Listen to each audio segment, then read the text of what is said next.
مرحبا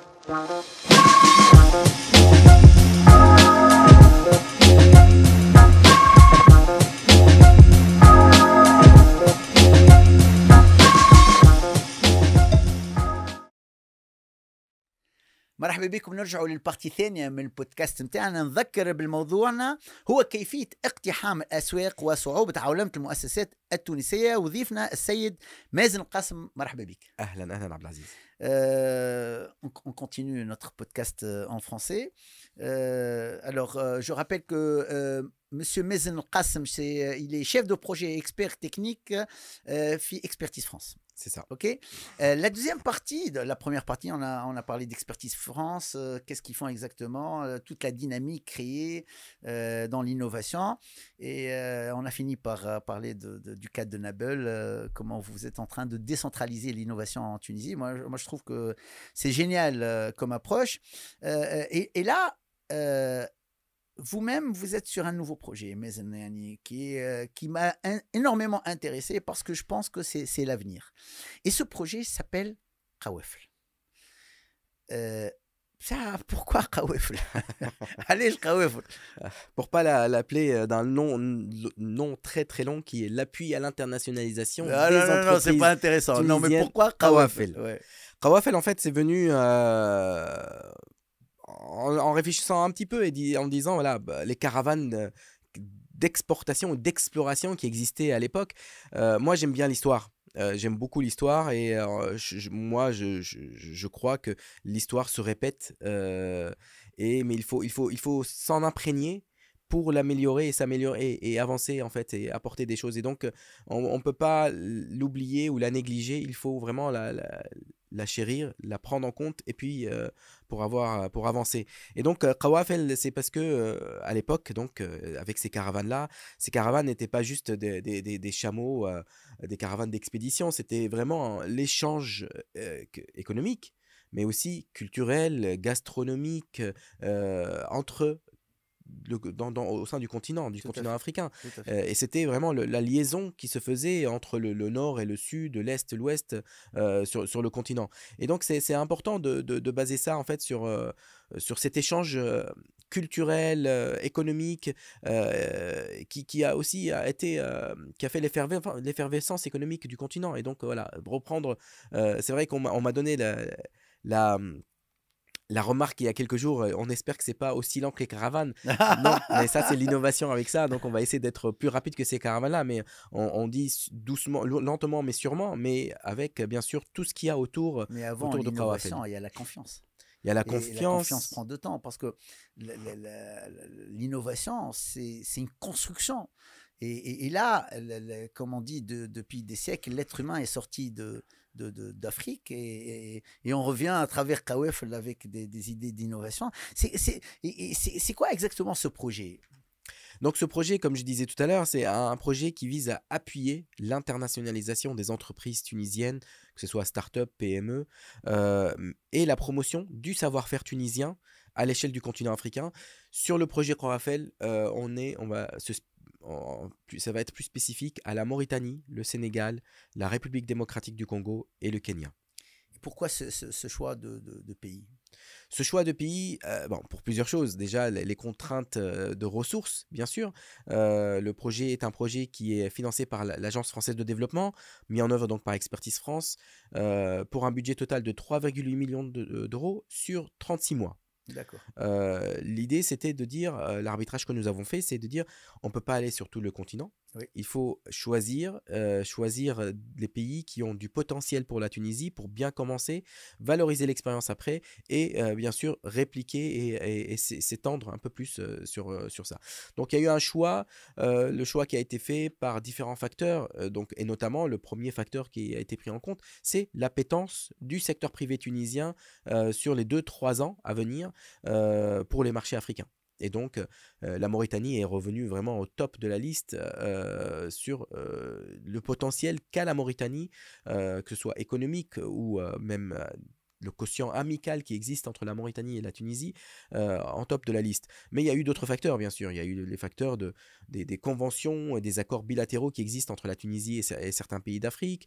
Il y a eu Comme facteur aussi, bien sûr, la présence tunisienne, que ce soit diplomatique et ou économique sur place, puisque ça aide, comme on disait tout à l'heure, d'avoir des réseaux sur place. Et c'est très important, ça fait partie du succès, de la réussite de toute entreprise internationale, on va dire. Et bien sûr, donc une certaine connexion directe, on va dire, pour aller sur place, parce qu'il faut aller aussi, si on veut faire de l'internationalisation, il faut bien sûr connaître le pays cible où on va aller. Et, euh, et bien sûr, donc on avait pris en compte, et l'idée c'était d'ajouter à cette liste-là un pays anglophone. Pour être plus stratégique et pour aussi construire stratégiquement les compétences de la Tunisie pour un pays anglophone. Et puis, il y a du potentiel sur le Est-ce qu'il y marché. a des secteurs, Oui, lesquels? donc il y a 5 secteurs qui ont été identifiés, et je vais revenir sur comment ils ont été identifiés. Donc il y a le secteur de l'agroalimentaire, l'éthique, le numérique, donc je disais l'agroalimentaire, la santé et le pharmaceutique, Mhm. l'enseignement supérieur et la formation, et le BTP, bâtiments et travaux publics. D'accord. En fait, ces secteurs et même les pays, au départ, ils ont été identifiés dans une étude qui a été faite par Deloitte, en 2019, à la demande du Conseil d'affaires économiques tunisien, et financé par l'AFD à l'époque aussi. Donc, de faire une étude sur la stratégie d'internationalisation des entreprises vers le continent africain, Mhm. à l'échelle du continent. Et donc, ce qui est ressorti de cette étude en 2019, c'est voilà, une quinzaine de pays qui ont un potentiel d'exportation pour la Tunisie. Et c'est quoi? Elle est avec un couple pays-secteur, et donc les 5 secteurs qui ont été identifiés. Et donc le projet Kawafel, en fait, reprend un petit peu certaines des recommandations. Il y a eu 35 recommandations qui ont été faites, mesures transverses et sectorielles. Et donc le projet Kawafel reprend en fait certaines de ces recommandations. Il va opérationnaliser certaines de ces recommandations sur les années à venir. Et comment vous allez choisir les entreprises? Donc, encore une fois, nous, en fait, pour essayer d'avoir un peu plus d'impact, et surtout sur la durée, on va travailler via des structures intermédiaires. Donc, des structures intermédiaires qui ont vocation à accompagner l'internationalisation des entreprises. Lorsqu'on parle de structures intermédiaires, qu'est-ce que ça veut dire? Des agences, des patronats, c'est quoi? Des chambres de Entre autres, commerce? oui, bien sûr, entre autres. On parle des chambres de commerce et d'industrie, on parle des patronats, on parle de la société civile économique, certaines associations, certaines ONG ou certaines institutions travaillent sur l'internationalisation, mais on parle aussi du secteur privé qui aussi a des programmes d'internationalisation, d'accompagnement à l'internationalisation des entreprises. L'idée, en fait, c'est d'essayer de structurer cet écosystème et de professionnaliser cet écosystème. Encore une fois, ça ressemble un peu à l'approche que nous avions eue sur Innovi, mais l'approche est assez importante puisque nous recherchons la durabilité, la pérennité en fait. Et si on vient comme agence technique et on fait un projet sur 2, 3 ans, 4 ans, 5 ans et on repart, on ne laisse rien en fait. Et l'idée, si on va directement avec les entreprises. L'idée, c'est que nous voulons laisser quelque chose derrière et donc professionnaliser certaines structures via donc des appels à projets. Donc on a lancé déjà le premier appel à projet qui s'appelle Reach Africa. On est dans la phase de sélection et donc il nous reste quelques mois avant de contractualiser avec 5 ou 6 structures d'accompagnement qu'on va appuyer à accompagner des entreprises. Et donc là, le fait de pouvoir nous financer 5 structures et chaque structure à son échelle appuyer entre 5 et 15 entreprises. Donc on a démultiplié en fait notre activité. Alors que si nous allions sur Kawafel accompagner directement les entreprises, on n'en aurait pu qu'en accompagner une dizaine. Oui. Donc là, on démultiplie un peu les ressources, on essaie de faire un effet de levier avec les structures d'accompagnement et voilà, l'idée c'est d'accompagner sur la durée. L'un des plus gros soucis en Afrique, c'est l'information. C'est-à-dire qu'aller sur les marchés africains, Oui. c'est pas aussi simple que ça. Qu'est-ce que vous apportez comme solution pour ce problème? Parce que on sait très bien que beaucoup d'entreprises ont fait des petits pas sur l'Afrique, ils s'installent très très très doucement. Qu'est-ce que vous allez changer? On va on va contribuer à ce changement. On va essayer avec nos collaborateurs, nos collaborations, que ce soit privées ou publiques, essayer de mettre en place des outils. Comme je disais tout à l'heure, c'est un projet avec une approche holistique. Donc l'idée de travailler sur une première composante, d'accompagner le secteur privé à s'internationaliser. Et encore une fois, on disait tout à l'heure, c'est pas juste de la prospection, c'est vraiment de la préparation, de la formation, du coaching avant d'aller sur place, parce qu'il y a plein de notions. Et puis, je reviens un peu, donc ça fait partie donc de l'accès à l'information, mais aussi le côté culturel, le côté comment faire des affaires en Afrique ce n'est pas évident aussi, c'est pas la même chose, hein.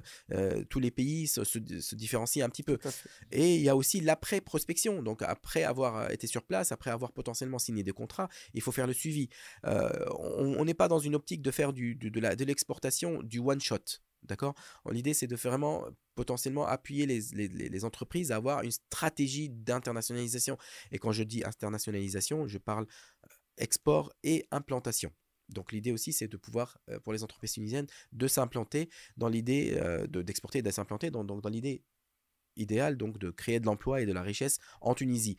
Pour revenir à la question que tu posais à Abdelaziz sur cet accès à l'information, l'idée c'est encore une fois holistique. Donc on a une composante accompagnement du privé, une autre de la diplomatie économique et de la visibilité de la Tunisie, et une troisième de l'assistance technique à nos partenaires ministériels, opérateurs et institutions publiques sur la mise en place de mesures pour changer un peu, améliorer ou rendre le climat plus propice à l'internationalisation.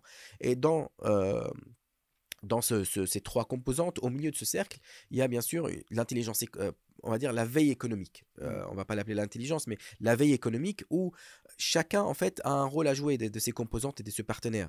Que ce soit sur le côté diplomatie économique, nos représentations tunisiennes à l'étranger, ambassades ou CEPEX ou autres, ont un rôle à jouer pour collecter l'information du pays là où ils sont, pour la faire remonter au central. Cette information, via les structures institutionnelles tunisiennes, ministère du Commerce, CEPEX, etc., ont aussi un rôle à jouer pour on va pas dire la vulgariser, mais faciliter l'accès à cette information-là. Et donc, pour la troisième composante, que je disais tout à l'heure, l'accès, le secteur privé pour l'utiliser à bon escient et pour l'utiliser pour pouvoir s'internationaliser. Donc voilà, c'est en fait une espèce de... L'enjeu dans l'internationalisation, c'est l'installation. C'est comment s'installer. Et est-ce qu'il y a une méthode particulière? Parce que là, on parle probablement de dizaines d'entreprises qui vont aller, par exemple, sur des pays quand même assez importants, comme la Mauritanie, Sénégal. Est-ce que chacun va s'installer à sa façon ou vous allez faire du regroupement? Comment ça va se passer? En fait, on laisse un peu...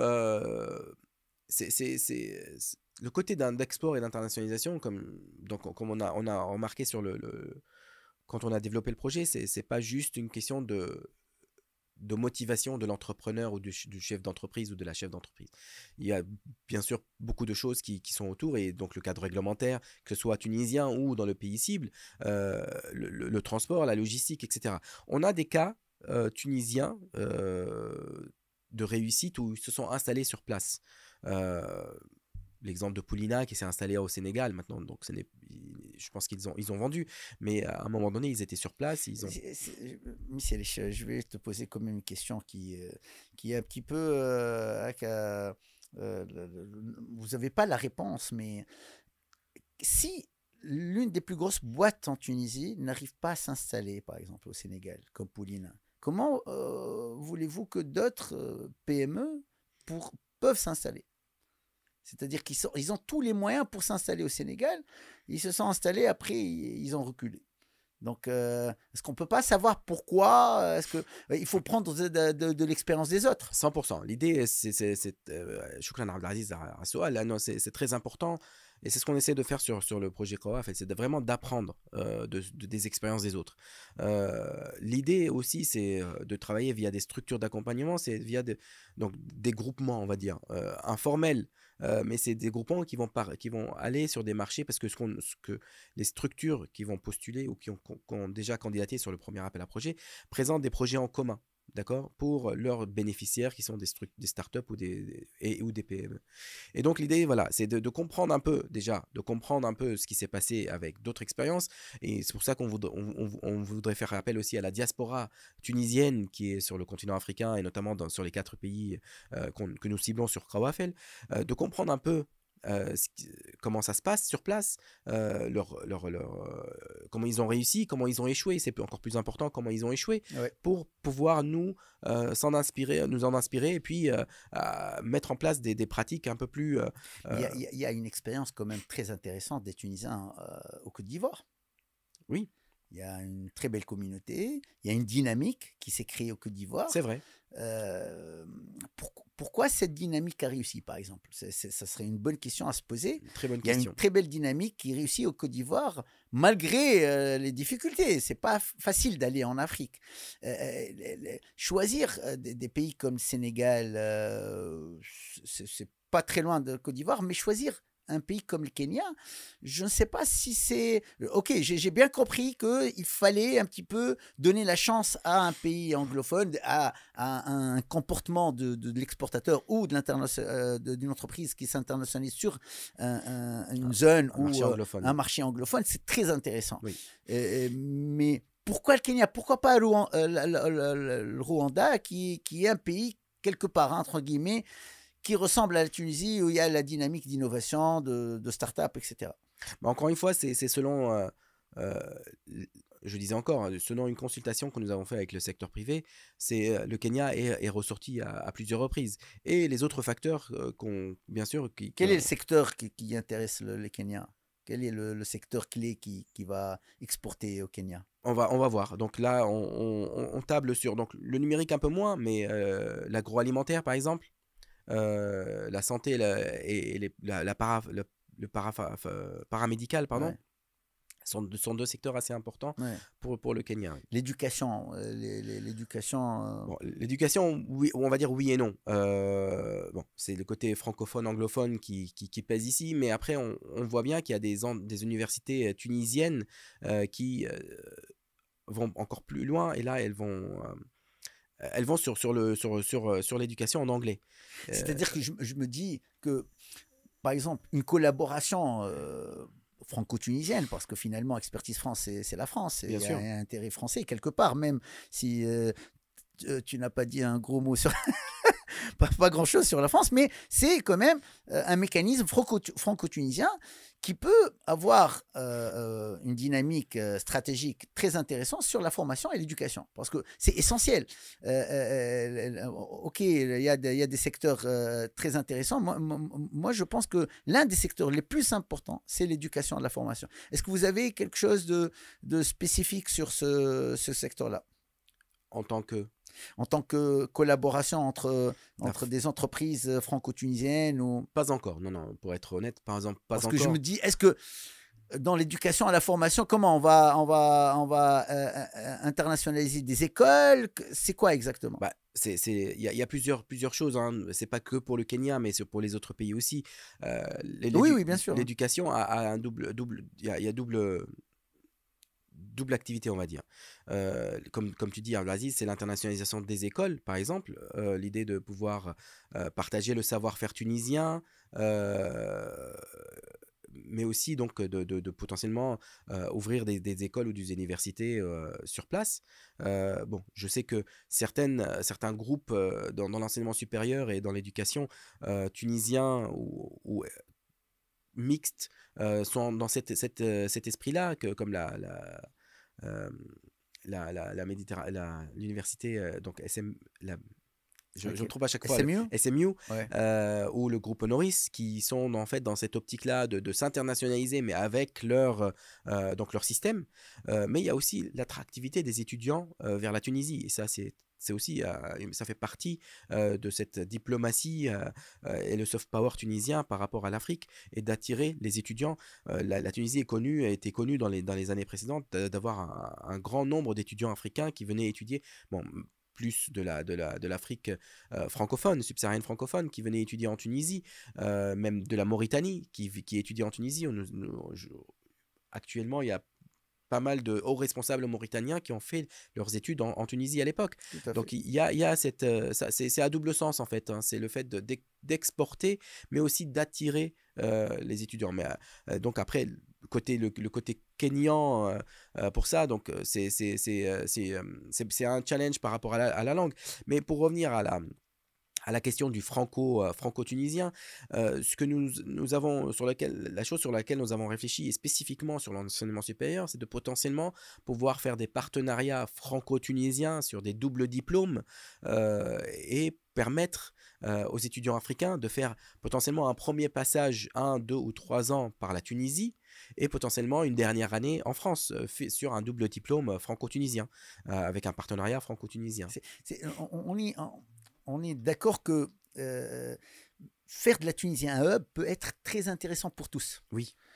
Qu'ils restent ici 3 ans après qu'ils partent en Europe ou qu'ils restent définitivement ici ou qu'ils s'installent sur une dynamique d'innovation maghrébine. Moi, je trouve que c'est ça le plus intéressant. C'est finalement l'intérêt de créer un marché économique important au sud aussi. C'est ça. Bien sûr. Donc, non, mais quand je disais, pardon, Abdelaziz, mais quand je disais qu'ils partent en Europe, ah non, c'est de terminer leurs études en Europe, oui, en fait. oui, C'est oui. l'idée de compléter leur diplôme, parce qu'il y a des diplômes qui se font comme ça aussi. Avec le Canada, je sais qu'il y a les Tunisiens peuvent faire 2 ans en Tunisie et terminer au Québec, par exemple. Non, c'est l'idée de vraiment terminer. Mais bien sûr, l'idée, c'est de faire de la Tunisie un port d'entrée pour l'Europe et la France et les autres pays aussi, vers l'Afrique, mais aussi pour l'Afrique de faire un tremplin vers, même économiquement parlant, on va dire. Il y a des pays qui peuvent être intéressés à venir, par exemple, comme le Kenya. On en parlait il y a quelques jours sur le côté fintech avec des collaborateurs et en disant pourquoi pas le Kenya ne pourrait pas essayer piloter, tester leurs solutions en Tunisie, puisque voilà, c'est plus simple, c'est plus pratique, et après de pouvoir les commercialiser en Europe et notamment en France. Donc c'est à double sens aussi, je pense. Il y a quand même 2 ou 3 pays que je voudrais savoir, est-ce Oui, que ces pays-là nous font peur? Par exemple, le Nigeria, oui, l'Afrique du Sud. Pourquoi on a peur parce que ce sont quand même des marchés de plus de 100 millions d'habitants qui peuvent faire créer de la scalability chez des startups tunisiennes ou françaises, ou une complémentarité entre des entreprises tuniso-françaises pour aller chercher ces marchés-là. bien sûr. Pourquoi on n'y croit pas dans ces marchés? Je peux pas dire qu'on n'y croit pas. Regarde, si je reviens aux discussions que nous avions eues, mais après, le grand exemple, Afrique Invest, Oui, est au Nigeria. oui. Donc on n'y a pas peur, on n'en a pas peur. Si je reviens aux consultations que j'ai eues avec le secteur privé, le Nigeria et l'Afrique du Sud sont revenus aussi, hein. Mais il y a d'autres problématiques qui sont par rapport à, par exemple, l'Afrique du Sud, c'est la logistique, c'est le fait de pouvoir arriver en Afrique du Sud qui peut-être potentiellement pose problème, et la méconnaissance des deux marchés, en fait, hein. C'est vraiment la méconnaissance des deux marchés qui pose une problématique. Les entrepreneurs, et on le disait tout à l'heure en off, je pense que les entreprises, les chefs d'entreprise sont plutôt, veulent rester plutôt, quand ils pensent à s'internationaliser, ils restent dans leur zone de confort et s'internationalisent vers le nord, Ouais. vers l'Europe. Ils ne connaissent pas l'Afrique, ils ne savent pas très bien les opportunités que présente le continent africain. Et c'est ce qu'on va faire en fait aussi au sein du projet Rawafel, c'est de sensibiliser les chefs d'entreprise, hommes ou femmes, au marché africain et au potentiel du marché africain, et leur dire voilà, il y a des choses qui peuvent être faites en Afrique, et le Nigeria peut être vraiment, on en a parlé de ça comme un marché potentiel, c'est vrai. Après, il y a des secteurs qui sont déjà où le Nigeria est beaucoup plus avancé Ouais. que la Tunisie. Et nous, on essayait en fait de voir sur le projet Rawafel, encore une fois, dans un projet aussi court, il nous reste 2 ans là, malheureusement. euh, il faut aller sur des choses qu'on peut valoriser assez rapidement, comme tu disais tout à l'heure en off, modéliser, avoir des modèles pour inciter aussi encore plus et faire cet effet boule de neige pour les autres. Et donc voilà, il faut aller sur des choses pas trop difficiles, mais pas trop faciles non plus, et avoir des réussites, et pour aussi mobiliser, motiver les autres à y aller. Est-ce qu'il y a des entreprises aujourd'hui françaises qui sont en Tunisie aujourd'hui pour rencontrer d'autres Tunisiennes pour aller sur l'Afrique, Oui, oui, concrètement? il y en a, il y en a. Moi, j'en ai rencontré quelques-unes, surtout via des événements que fait Business France, hein. Business France Oui. ramène beaucoup des entreprises françaises en Tunisie, donc la relation franco-tunisienne est assez forte. Et Est-ce qu'on voit une multiplication de ce genre il y en a de... qui sont intéressés. Il y en a même qui, il y a des entreprises, il y en a une entreprise française que j'ai rencontrée qui fait en fait, qui fait pas mal de boulot en Tunisie, mais pour le Sénégal. Et donc forme des cadres sénégalais en Tunisie, mais qui D'accord. sont intéressés à y aller aussi, et avec des Tunisiens. Donc il y a aussi ici un secteur à prendre en compte par les chefs d'entreprise tunisiens, c'est qu'il y a un potentiel aussi de faire des collaborations. Et c'est ce qui va amener aussi cet échange et ce transfert de savoir et de ce transfert d'expérience entre les deux, et ce qui est bénéfique pour les deux, que ce soit pour les entreprises françaises et pour les entreprises tunisiennes. Pourquoi Expertise France n'a pas pensé au secteur culturel? Encore une fois, c'est pas une question qu'on n'y a pas pensé. On y travaille, hein. Donc, à Expertise France, on a des projets de développement culturel, de développement de l'industrie culturelle et créative, dans le sport aussi notamment. Ce projet-là, Rawafel est basé donc sur la reprise de certaines recommandations. Et donc, on a repris l'étude de Deloitte Hmm. avec les secteurs Donc peut-être qui ont été on a pensé identifiés. que business. Mais l'échange culturel et c'est central, c'est le cœur même de la création de confiance Oui, et non, non, du mais je suis développement. d'accord. Après, donc, je disais tout à l'heure, j'en ai dit deux mots, les échanges commerciaux et puis les échanges, l'internationalisation, c'est aussi basé sur une stratégie de diplomatie économique. La Tunisie a développé, il y a quelques années, sa stratégie de diplomatie économique et culturelle. Et tu as tout à fait raison. En fait, ça va de pair. Je pense que ça va de pair. L'idée, c'est de potentiellement essayer de... Et on en parlait il y a quelques jours, hier, notamment avec les collègues du ministère, c'est que les activités économiques et culturelles doivent venir ensemble. Et potentiellement, dans la stratégie de diplomatie économique, c'est ce qu'ils ont fait, c'est ils vont coupler des activités culturelles, économiques, pardon, à côté des activités culturelles. Et ils travaillent en ce moment potentiellement sur la gastronomie tunisienne, qu'ils veulent valoriser et promouvoir à l'échelle du On ne peut continent. pas parler agroalimentaire sans parler Tout de... à fait. Ça va ensemble. Alors, on arrive à la fin. Et si Mazen Qassem était aujourd'hui en 2026 et Kawafel, presque c'est la fin, quoi. Ce serait la fin Ça serait en la avril fin. 2026. Et Mazen est très content de quoi? De quel résultat? Il serait très, très content. Regarde, moi, je serais content, en fait, déjà d'avoir appuyé des entreprises, bien sûr, hein, d'avoir appuyé. Donc, je vais donner un peu quelques chiffres. Nous, on vise pour le moment une cinquantaine d'entreprises appuyées à s'internationaliser, donc à exporter et ou s'implanter. Après, moi, je suis quelqu'un qui croit en la... Donc, tu as dit en la confiance, mais la confiance vient avec la collaboration et le partenariat. Donc, je suis en fait... je serais content s'il y a plus de partenariats qu'on mette en place long terme entre la France et la Tunisie, mais aussi entre la Tunisie et les pays africains, les pays du continent, puisque la Tunisie est un pays africain aussi. Mais l'idée de faire des partenariats long terme avec des vrais plans d'action, des choses concrètes. Je serais content si le projet Rawafel a pu mettre en place ou appuyer, on va dire contribuer à la structuration de l'écosystème. Donc avoir un peu plus de structures d'accompagnement qui ont vocation à l'internationalisation avec, bien sûr, comme je disais tout à l'heure, toute la chaîne de valeur de toutes les phases de l'internationalisation, pas juste la prospection. Et c'est parce qu'on n'en voit pas en ce moment. Ouais. Il y a que très peu et pas assez. Et je pense qu'il y a un besoin d'avoir beaucoup plus de structures qui accompagnent d'une façon très pragmatique et efficiente les entreprises à aller. Et c'est ça aussi la peur qui fait